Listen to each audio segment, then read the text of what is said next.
Dans le cadre de la mise en œuvre du Plan national de développement économique et social, PNDS 1, le gouvernement a voulu en tout cas mettre un accent spécial sur la promotion des filières porteuses. Et parmi ces filières porteuses, là figure l'anacarde, qui constitue aujourd'hui le troisième produit d'exportation agricole du Burkina Faso après le coton et le sésame. Donc il faut dire que le bastion de la production, en tout cas de l'anacarde au Burkina Faso, c'est dans 4 régions principalement. Nous avons mis en place un certain nombre d'activités sur les différentes chaînes de valeur. Par exemple, au niveau de la production, nous avons travaillé avec les acteurs de telle sorte qu'ils puissent bénéficier d'un certain nombre d'outils et d'équipements qui devraient contribuer à accroître la productivité dans les vergers. Il s'agit notamment de la remise, en tout cas des intrants. Nous avons aussi mis à leur disposition des petits matériels et équipements, notamment les tronçonneuses, mais aussi on a mis à leur disposition en tout cas du matériel roulant qui devait leur permettre en tout cas d'être plus efficaces sur le terrain. Au niveau de la production, le CBA entreprend un certain nombre d'actions, et principalement pour déjà augmenter la production, qui est un élément essentiel, mais aussi le volet qualité.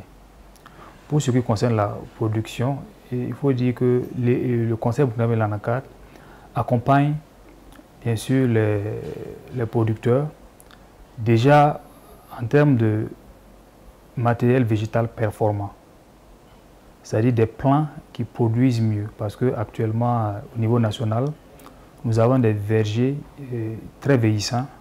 Actuellement, nous sommes autour de 120 000 tonnes de production annuelle en termes de noix de cajou. Maintenant, la vision, l'objectif que nous avons d'ici 2024, c'est d'atteindre une production annuelle moyenne de 200 000 tonnes par an. Pour le maillon commercialisation, il faut dire que des actions importantes ont été menées jusque-là et d'autres également sont en cours d'être menées au profit des commerçants en général. Je peux citer comme action le mécanisme effectivement de fixation de prix bord champ de la noix de cajou. Donc il y a un comité qu'on a mis en place et ce comité a permis de déterminer cette année 2021 un prix bord champ de 300 francs CFA.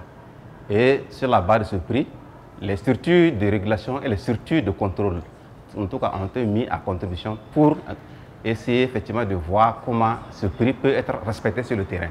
Et ça a permis effectivement aux producteurs notamment et à l'ensemble des acteurs effectivement de voir cette année que le prix est respecté et que les acteurs en tout cas arrivent à avoir des produits qui sont en tout cas écoulés à un prix compétitif.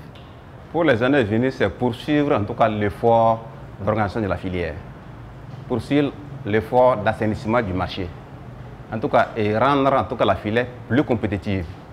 Au-delà du marché international, c'est-à-dire où nous vendons toujours la noix brute, nous souhaitons vraiment transformer la noix pour avoir plus de valeur ajoutée. Et nous voulons effectivement, en tout cas, interpeller les Burkinabés à consommer davantage les produits de l'anacarde.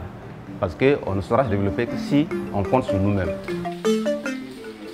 La vision du Conseil burkinabé de l'anacarde cadre avec la vision du gouvernement du Burkina Faso en matière donc, de transformation des produits de l'anacarde.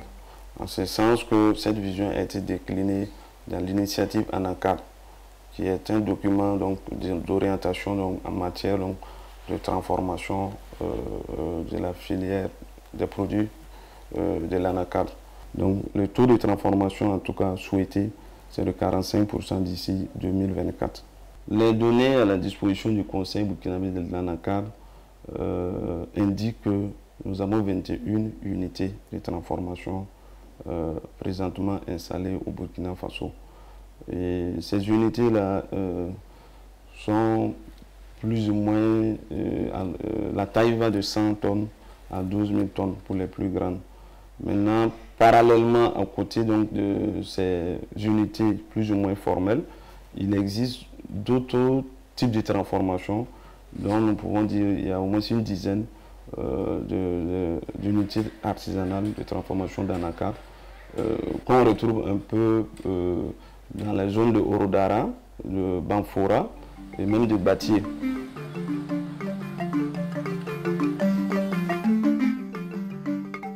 Notre message ici, c'est que tous les acteurs sachent que le CBA est là pour apporter une plus-value sur la chaîne de valeur. Il faut que les acteurs indirects, en tout cas, fédèrent les actions pour que nous ne partons pas en rang dispersé pour pouvoir impacter de façon durable la filière anacarde et partant de façon substantielle la structure économique de notre pays, qui est le Burkina Faso.